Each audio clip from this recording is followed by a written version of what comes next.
Hi, welcome back to Maelstrom. Thank you for joining us today. Today we have a guest, and I'm going to turn this over to Griff and let you introduce Max as well as talk about what we want to discuss today. Sounds good. This is a collaborative episode between Maelstrom, the platform with my dad Barry and I, and my friend Max's platform, Abstraction Wizard. So I'll give it over to Max. Max, why don't you tell us a little bit about yourself, how we know each other, what you're passionate about, and what you think is most important to share today. Why don't you add his last name so everybody will know who he is? Sure. Yeah, thank you for that introduction. So, I'm a PhD student in the philosophy department. I study a lot of psychology and more recently, ethical and moral issues in the AI space. I earned 2 degrees in philosophy and political science as an undergrad. So, I've been very interested in the regulatory dimension of AI policy, which, as you probably know, is lagging far behind current technological progress, which is, of course, a real big issue when even the best, most intelligent developers and engineers are being continually surprised by the pace of progress. What's your last name? Oh, How do you pronounce my last it? name is Aufrichtig. Yeah. Yeah. Opportunity. So I was right about that. Yeah. Thank you for that introduction. As you know, maybe our followers know, we just had an episode on our backgrounds. I have 2 degrees in computer science, and my dad is an English major turned CEO turned third phase person. Anyway, I guess I'll start by asking you, Max, how do you define the terms AGI and ASI? What are they, and what are the implications of them?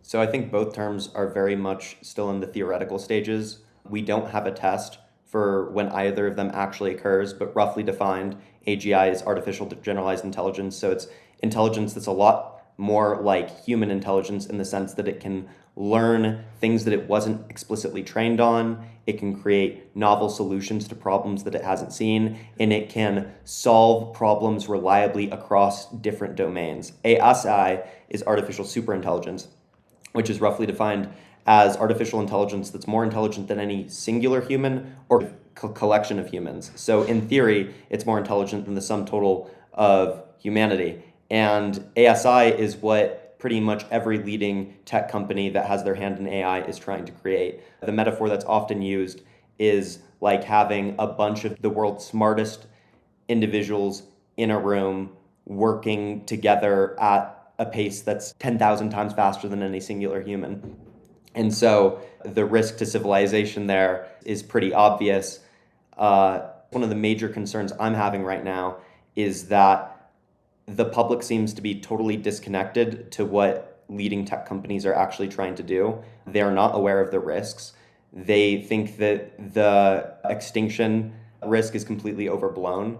You kind of sound like a crazy person talking about AI driven extinction. In my experience, talking to AI engineers and researchers working in Silicon Valley, many of them are of the strong belief that we have about 10 years before a major calamity. And when AI researchers then talk about the worst case scenarios, it's not just hundreds of millions of people die, it's everyone everywhere dies because advanced AI systems develop their own goals and interests that lead them to repurpose the earth for their own purposes. And so I guess the basic risk that a lot of people are concerned about is there are an infinite number of goals and preferences that these systems can have. We are unaware of what those goals and preferences might be. And a very small fraction of those goals and preferences are likely to align with human interests. Why is that, and how far away are we from superintelligence or general intelligence? Are we there in some ways? I'd say, arguably. Well, I briefly add this, then I'll give it back to Max here. I'd say, well, AGI has so many definitions that I heard this quote from someone at OpenAI. Maybe it was from Sam Altman, that you could have like 10 different employees at OpenAI define AGI in different ways and have like 14 different responses on how far we are and the rate at which we're approaching AGI or ASI. So yeah, I'll turn the floor back to Max here. So how far are we, and what are the implications? And to what my dad said too. I think predicting the future, it tends to be a fool's errand. I think that a lot of AI companies are claiming to uh, be able to, or are predicting that it will be created within the next 1 to 3 years. Of course, there's a lot of financial incentive, unfortunately, for them to over exaggerate these claims because a lot of the investment into these companies is predicated on the assumption that they're going to develop this massive intelligence, which is expected to have this incredible economic payoff. But I say that this is unfortunate in the sense that the fact that so much of our investment into tech is predicated on the development of a technology that will in all lead to the extinction of the human species is really just tragic, dark, and twisted. But like I said, I don't think that we can put a timeline on when the system will come about. But once it does, it's going to be really hard to stop because part of how we're defining artificial superintelligence is intelligent systems that are able to recursively self-improve at an exponential rate. And so what we're going to see is this explosion of intelligence that very quickly vastly exceeds what any human can understand. And even with these more simple systems that we're seeing now, there are no humans alive that fully understand them, right? They're black boxes. We train them using gradient descent, where weights that are implicated in answering the problem correctly are reinforced. Those that are implicated in solving it incorrectly are downregulated. And so we get these systems where there's all these vectors of numbers and we don't know what they actually correspond to. We're trying really hard to develop systems that help with interpretability, but we haven't made a lot of progress. And so what's really concerning is that a lot of these leading tech companies are more confident that they can solve the problem of creating superintelligence before they can solve the problem of alignment or interpretability. So the problems that we need to solve in order to make these systems human-centric, aligned with human interests over the long term, are actually a lot more difficult than the problem of creating the intelligence in the first place.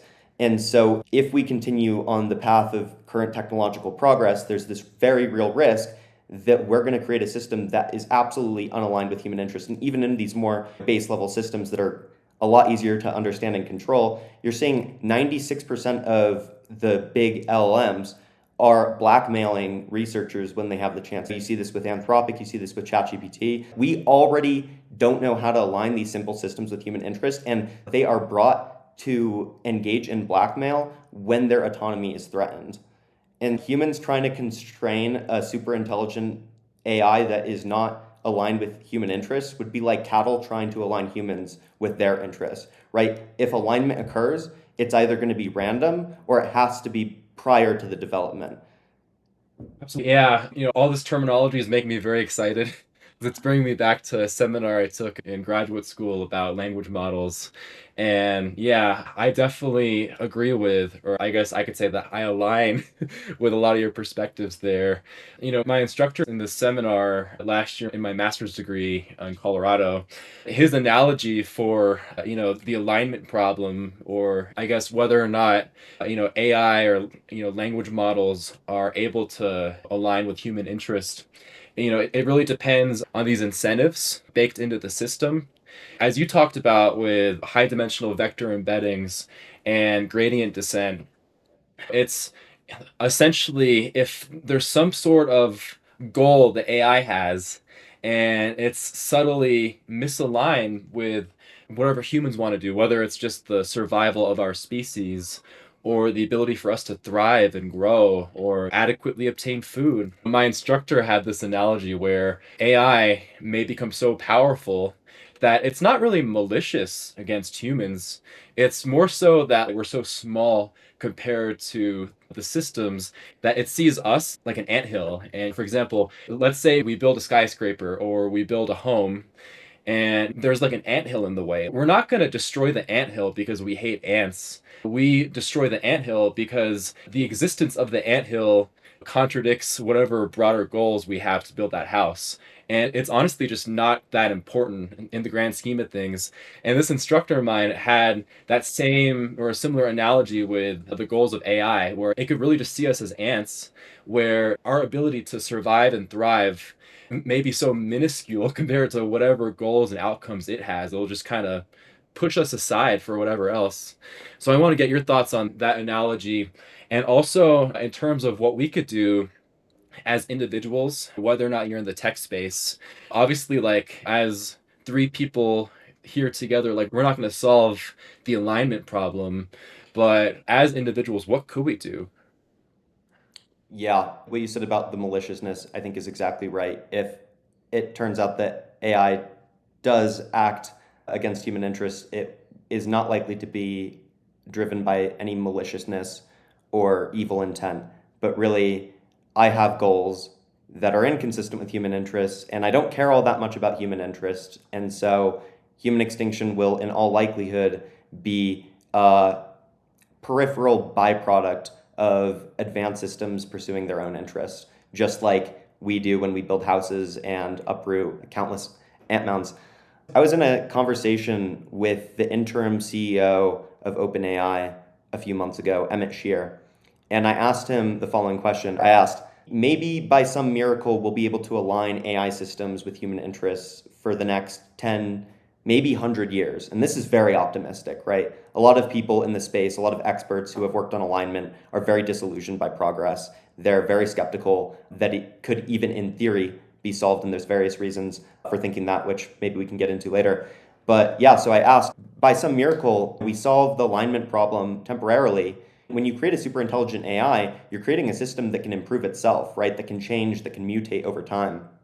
And so you don't get what you train for in these, right? You might train to create a system that's super friendly towards humans, but how can we ensure that these systems are going to remain that way in the next 100, 200, 300 years, right? We're not just worried about humans that are alive today. We're concerned about the trillions and trillions of people that could exist if this human project continues, right? We're worried about all of the other species as well. We're worried about conscious life.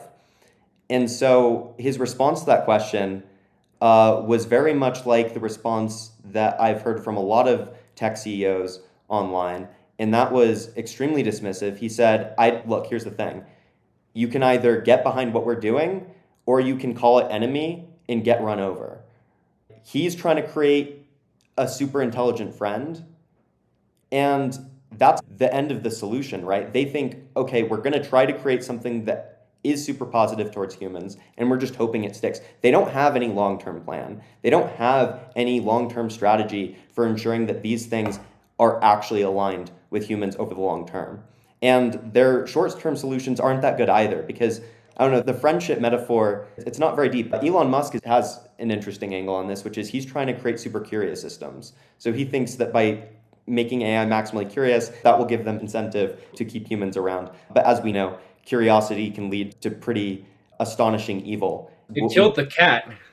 Yeah, Yeah. we could build a super curious, satanic, and sadistic AI system that drives pleasure in creating as much suffering as possible. And right, there's also this risk of digital sentience, which is at which point these systems are able to create consciousness on an artificial substrate, which we have no reason for thinking is impossible. If you have a super intelligent, sadistic AI that wants to create as much suffering as possible, once you have consciousness facilitated on an artificial substrate, it completely expands the scope and scale of the sort of negative experience that you can artificially engineer. And the way that these systems are able to be replicated, I think that religious terminologies can be really useful for thinking about some of the real bad outcomes here that we're only beginning to explore and imagine, which is, I think that a digital hell is really possible. I think a physical, biological / artificial hell is really possible. And I think that it's important that we start to explore these really negative outcomes, potential outcomes, because we're at this inflection point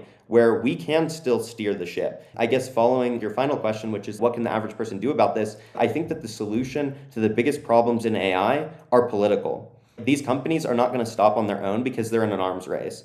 And the reason that political solutions haven't gained a lot of traction thus far is because we're also in an arms race with other countries. The basic argument is if we don't build artificial superintelligence, then some other country will first and they will rule the world. And the mistaken assumption here, in my opinion, is the notion that whoever builds ASI will be able to control ASI. Because, of course, if you can control a superintelligent system, the economic and political benefits of that are just absolutely extraordinary. But money, power, capitalism, incentives. Yeah, exactly. But in my estimation, the only winner in the race to ASI will be the resulting ASI. Because it is very unlikely that we're going to be able to constrain it. And we will, in all likelihood, create a new species that rapidly gets out of hand and very tragically and unpredictably destroys us. Because you have two species come into competition and one has an extreme technological advantage, the lesser intelligent species is quickly destroyed in ways that they don't understand. And the reason it's impossible to predict how humans would likely be destroyed by a super intelligent AI that isn't aligned with human interests is something that we just cannot predict because it would be smarter than us and kill us in ways that we couldn't possibly predict. So, are all the visions of the future negative? Is there a contra vision where we align in some way or other with AI and we cure diseases, we create other positive aspects of This or is the species domination, whether it's digital or human, always negative? Yeah, this perspective that I may not necessarily agree with serves as playing the devil's advocate or counterexample is this ex-Google researcher. I forget his name. He's been on like several podcasts I listen to. And he talks about that intelligence can and will always be associated with the flourishing of humans, which directly contradicts what you're saying. So maybe there is some reality where AI being most optimized in this high dimensional vector embedding space does actually lead to this utopia that all these tech bro CEOs talk about. I honestly agree more with you, Max. I'm a little bit more pessimistic or neutral. So, yeah, I just want to also get your take on that as well. Yeah, I think it's really important to emphasize that positive futures are possible and that eventually these super intelligent beings will be created. What I'm advocating for is to slow progress to solve some very important problems prior to building these systems, right? Most notably, interpretability and alignment. There's a lot of people who think that humans are just not at all smart enough to solve the problem of alignment because it's just so difficult. And the suggestion is that prior to making artificial superintelligence, we engineer more intelligent humans, and that these more intelligent humans would have a better chance at solving the alignment problem in a time frame where it could be solved prior to the emergence of artificial superintelligence. I think that's one really interesting idea. But yeah, the point is these systems are coming. We don't know how long until they arise, but if they arise prior to solving the hard problem of alignment, it is very unlikely that humanity will survive. But how would a super intelligent human be created? What does that mean? Or one that's more intelligent humanity is right now, however you define that. Biological engineering is making really substantial progress in large Like part. CRISPR kind of stuff. Yeah, in large part due to AI, right? AI is able to predict how proteins fold in a way that we've just never been able to do.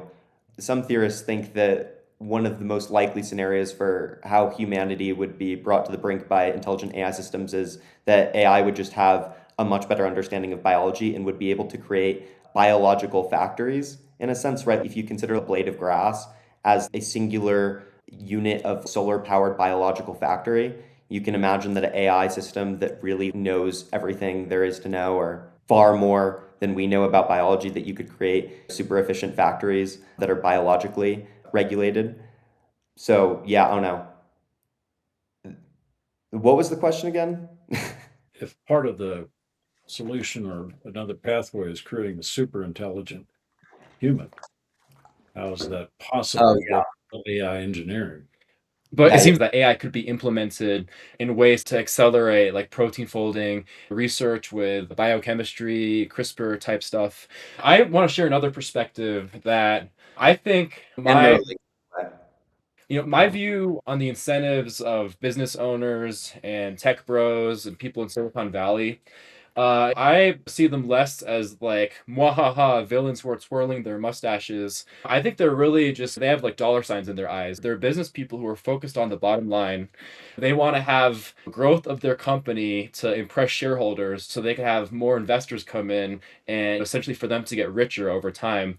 I feel like it's less so this awareness or lack thereof of the risks. I think part of it is them going la la la. I don't want to listen to what's happening with what could go wrong because as I've talked to my dad about, many businesses run quarter to quarter where their incentive structures are based on whatever would create the most net profit for this period of time. Obviously, what you're saying, Max, with considering these super abstract risks is very important, but we're under this capitalist system.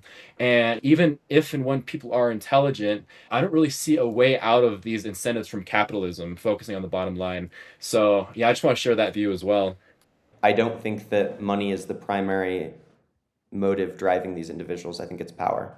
I think money is obviously a means to that power. They want to generate enough revenue so that they don't go bankrupt, because if companies like Anthropic and ChatGPT don't keep expanding, then they're going to go bankrupt, right? So there's this massive pressure to keep on scaling their operations. But I think a lot of these companies actually want to be regulated because they do realize the risks. I don't think they're that naive. I think Anthropic has been one company that's been very outspoken about X risk, and they've openly called for greater regulation, but they want it to be symmetric, right? If AI regulation is going to work, it needs to apply uniformly across the world. There needs to be a global coalition, right? I think the best chance we have for this all ending well is if the world comes together, recognizes the risks, recognizes that if we continue down this road of reckless progress without sufficient regulation to once again solve the hard problems first, to create AI systems that are aligned, we're headed for absolute calamity. And once again, I think the solution on an individual level is to make this a political issue. People are kind of going about their days and they're thinking about water, they're thinking about employment and how AI will adversely affect those things, but they're not thinking on the scale of extinction, because it's one of those unpopular topics that people always dismiss as being overblown. And a lot of people think, you know what, if that's the only solution, then we're cooked, because there's no way we're going to get a global effort to bring people together in a way where we can actually halt development in a manner that saves us. But we created nuclear weapons, and a lot of people didn't think that humanity would survive that. And the amount of cooperation and coordination effort that was involved in making sure that we didn't blow each other up was absolutely extraordinary. Humanity has come together in remarkable ways. Just take World War II. The effort taken to stop the axis of power was extraordinarily significant. Hundreds of millions of people died. Whatever effort is taken to slow progress will be significant. There will be lives lost. But the idea is that the alternative is completely intolerable.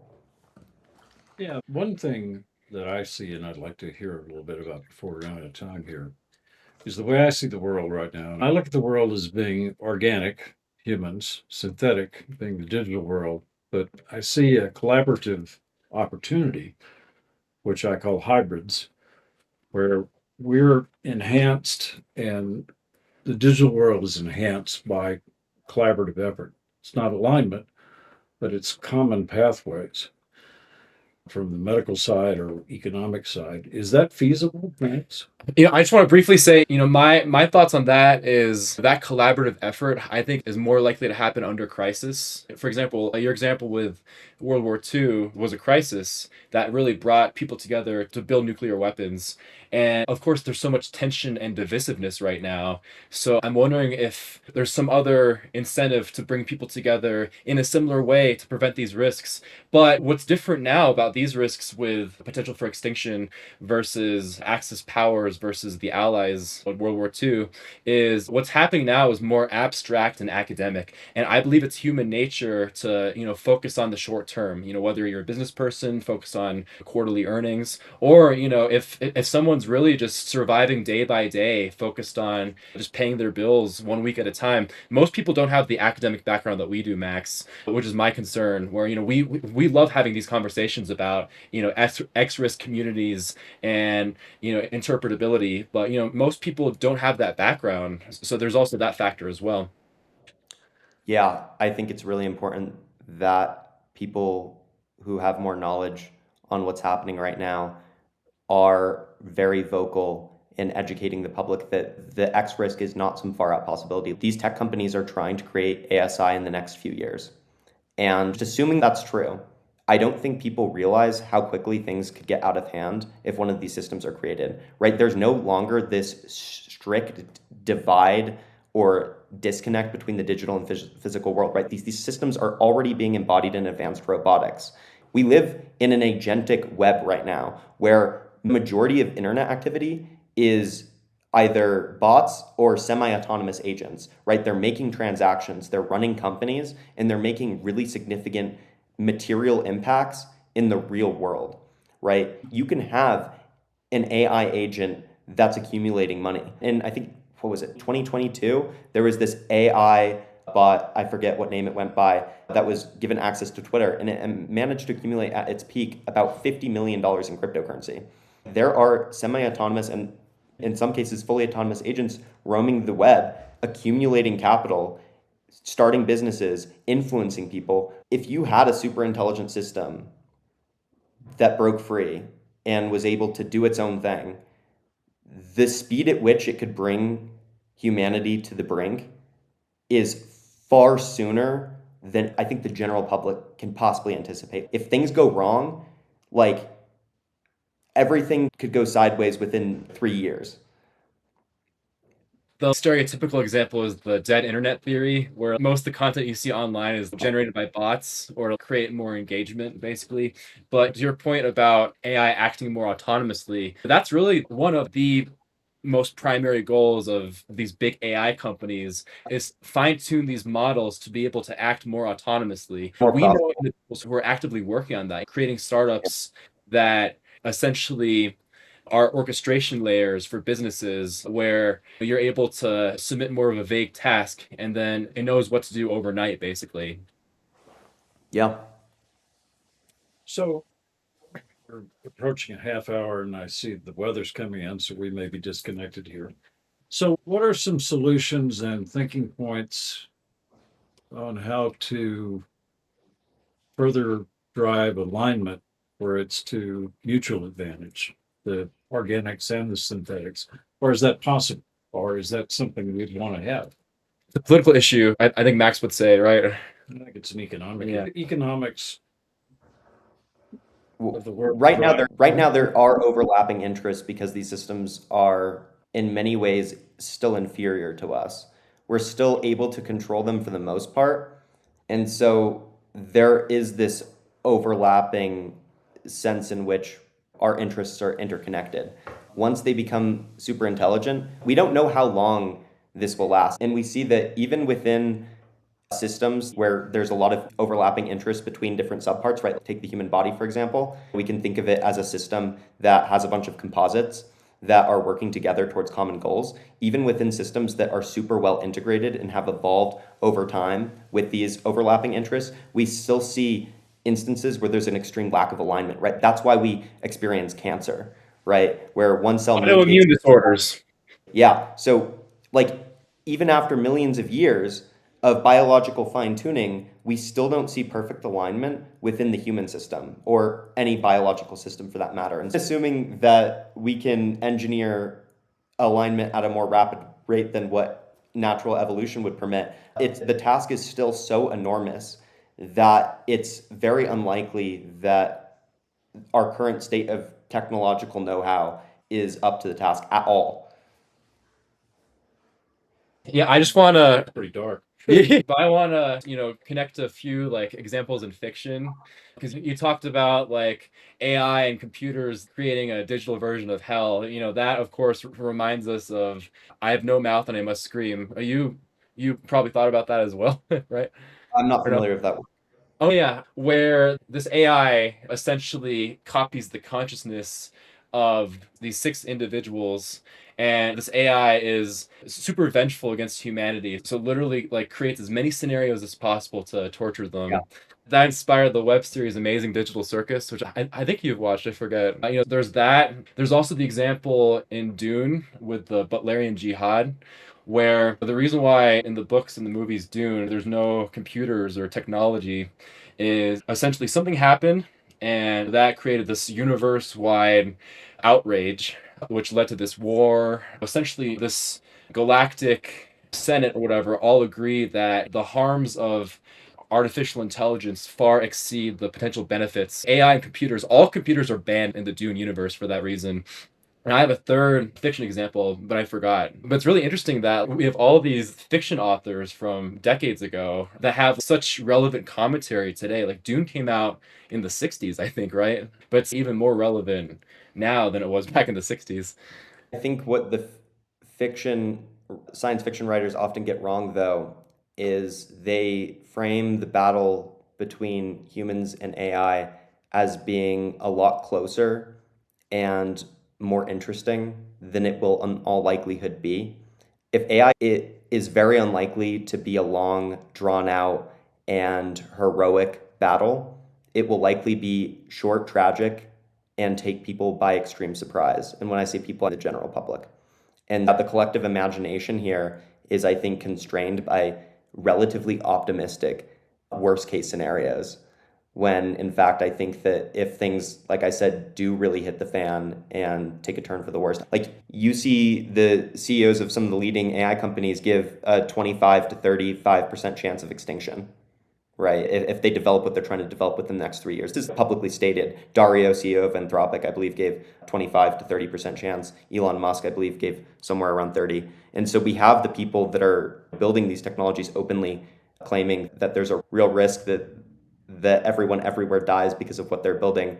And we don't see a lot of moral outrage. We don't see people taking to the streets. It's hard to play identity politics around issues that affect everyone. And so a lot of the political factors that lead something to become a major cultural issue don't apply here. But I think the fact that if AI goes wrong, everyone everywhere dies is more reason to bring it front and center, right? Because the issue is not just something that will affect one particular community.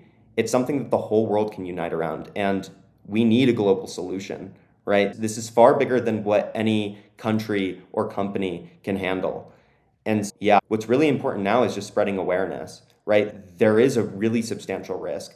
This risk is a lot more near term than people realize. And there are positive futures available.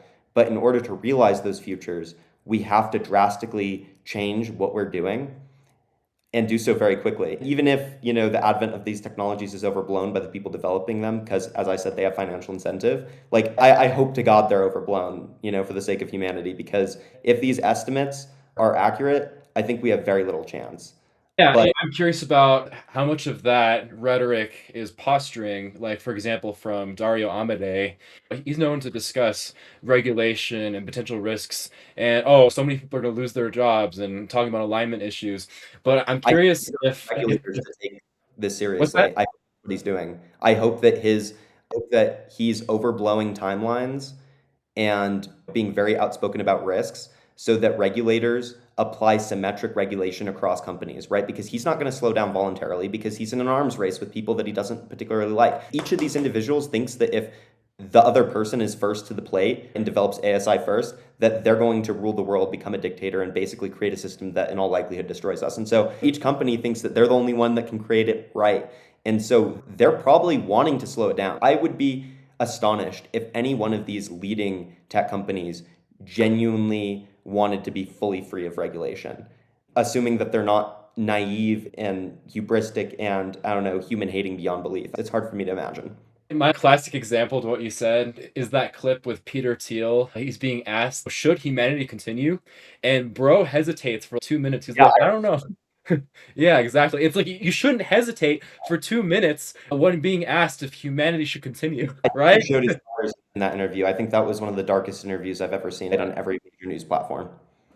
Yeah, so I agree with that. There's also, at the same time, like your view, I see where you're coming from, but I also think it may be a bit optimistic, where in the sense both OpenAI and Anthropic started as, well, actually, I'm not sure about Anthropic, but OpenAI definitely started as a nonprofit, and its mission statement was to essentially research AI for the good of humanity.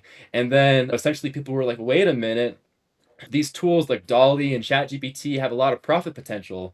So it sort of shifted away from really being a nonprofit, even though it's still classified as one. And then Anthropic was born out of OpenAI. They're like, we want to do the real thing and be the good guys and actually build AI that helps humanity. And then, people at Anthropic were like, wait a second, this is very profitable. And then, they're slowly becoming more profit driven. For example, with Claude Code, which I use all the time, they're slowly enshittifying the pricing structure, where it's becoming more ambiguous, exactly how tokens are being used for a given output. And they're trying to shift out of this subscription based model where you pay $20 a month for essentially 5-hour limits, and more so this flat price for certain usage limits. Now they're trying to shift over to like a per token usage payment plan, which is, again, it's profit driven in the end. So that goes back to my previous point that these nonprofits could have good intentions of wanting to help humanity, but at the same time, like, we're in this capitalist system, and I think incentives will always bias people to act against the greater good in some ways. Yeah, I think that's a great point because it shows that these companies can't even align themselves with their foundational philosophies, and yet somehow we're expecting them to align artificial intelligence with human interests. Yeah. I This think is a dark key, irony. I think a key thing to consider, both from the AI side and the humanity side, is that at least so far, human life is finite. And I think the drive for power and other things is finite as well, unless we find some way to absorb and codify a plan where there is a hybrid world, where our consciousness and the digital consciousness becomes some kind of symbiotic relationship. We've covered a lot, and this is both depressing and good to have the conversation. What I'd like to do is absorb this. And Max, when are you heading back to school, or what's your timeline to Yeah, August. August? I think it'd be really good for us to absorb this, Griff, and then come back with a follow-up episode, if you're willing, Yeah, where that'd be we great. where we can look at maybe some pathways that aren't quite so bleak, where we're not living in the Terminator world. It's more subtle than the Terminator world because with ASI, it's recursively self-improving, as Max mentioned. So as opposed to evil killing A whole robots, lot it's going scarier. to recursively self-improve faster and then just Well, overtake us, yeah, right? I think though the average person would relate to the Terminator more than digital absorption. Anyway, let's wrap up. Is there anything else, Griff, that you want to cover, or Max you'd like to cover? And I'd like to come back, I hope, before you go back. Yeah, no, Discuss definitely. be some positive goals or ways that we can drive toward alignment. I think one issue right now that we all see is the pushback on data centers for Yeah, the power consumption, natural resource consumption. I think that's really great. I think it's an Yeah, important step. yeah, and that if I did see AI beginning to push back, it would be saying, well, why are the humans sucking up all the power that we've got? But there are also, I hope, some alternative pathways where we create a more symbiotic relationship that can have some positive aspects for humanity as well. But it's an important discussion. It's not happening enough. I just want to briefly add before I turn over to Max as well that it's, for someone in my shoes, because I finished my master's degree, you can see it right behind me, in computer science last May of 2025. I'm in a very conflicting place where essentially all software engineers have to use these AI programming tools to stay on top of the industry or to be able to compete. And I admit that I'm using AI a ton for building products that I care about, so I can't completely ignore it, but at the same time, I want to fully acknowledge potential risks, both existential that we've talked about, but also shorter term externalities like impacts in the environment and water use. So I want to make sure that my view on AI is still nuanced, despite still using it all the time, given my industry. So it's conflicting, it's difficult.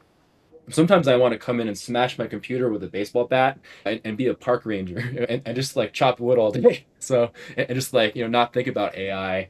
But, it's definitely a difficult place to be in for many software engineers, well, especially those at the entry level where, essentially, again, with incentive structures, corporations are laying off so many entry to mid-level software engineers because AI programming tools are able to output at a quality level what would have taken a team of 10 people as a much smaller team or as an individual. And I was a bit skeptical. I take a lot of pride in writing my code by hand, but at the same time, like these tools are getting objectively good at programming or writing code. So, yeah, I just want to share with you my conflicting thoughts on AI. I don't have a clear answer on it, but Well, no one does. no one does. Yeah. Okay, Well, Max, anything else you'd like to Yeah. add to this? yeah, I guess my closing take will just be at piggybacking on Griffin's, which is I don't think that continuing to use certain forms of AI technology is incompatible with being part of the solution to the risks that I've identified. I agree with Um, you. and being opposed to continued development of artificial superintelligence does not mean that we have to stop using AI in its entirety. It does not mean that we revert to a technological age prior to the development of many of these useful systems. It just requires halting certain forms of development that carry an unreasonably high probability of complete annihilation. On that note, I would like to do one more episode where we talk about realistically, what alignment could mean. How do we drive toward it? Because I Yeah. think aside from the engineering side, AI is endemic in everything. I'm gradually shifting from being an entrepreneur to a content creator. And At age 74, isn't that cool? well, we'll see. We'll see. But I find many aspects of AI to be very positive, at least for people like me. There are. I'm not worried about a job. I'm more worried about what's next, which is our third phase discussion. But listen, I really appreciate your time, Yeah, Max. thank you have so some much, Max. Yeah, thank you for very, us. very erudite, human-like observations. Although you're on the edge of being digitally superhuman as well. I can see that already. All right. I'll let you and Griff coordinate when we can do a follow-up episode. We'll take this. Griffin's job is to do editing and with the assistance of AI, of course. And then let's follow up with something where we've got an outlook that doesn't make people want to go ahead and drink Kool-Aid and everything. Okay. Maybe like next month before you go back to school, if you want. Yeah, that sounds good to me. Yeah. And I'm gonna use this ironically AI assisted video editing software. So just let me know what kind of edits you want to make. I'll also turn this into shorts too. So Yeah, yeah, just send me so what sure. you got. Sorry, go ahead. Yeah, just share everything with me and I'll let you know. Yeah, I could in fact share like editing access with you. So if you want to make your own edits or take anything out, and we can also cross post too. Okay. Yeah. All right. Listen, thank you everyone for Mm. spending time in this very positive outlook of the world that we've got. So, assuming we're not annihilated before the next episode, then we'll look forward to following up with you. Lots of stuff to think about. All right. Thank you, Max. Thank you, Max. Appreciate it. All right, take care. Bye. All right.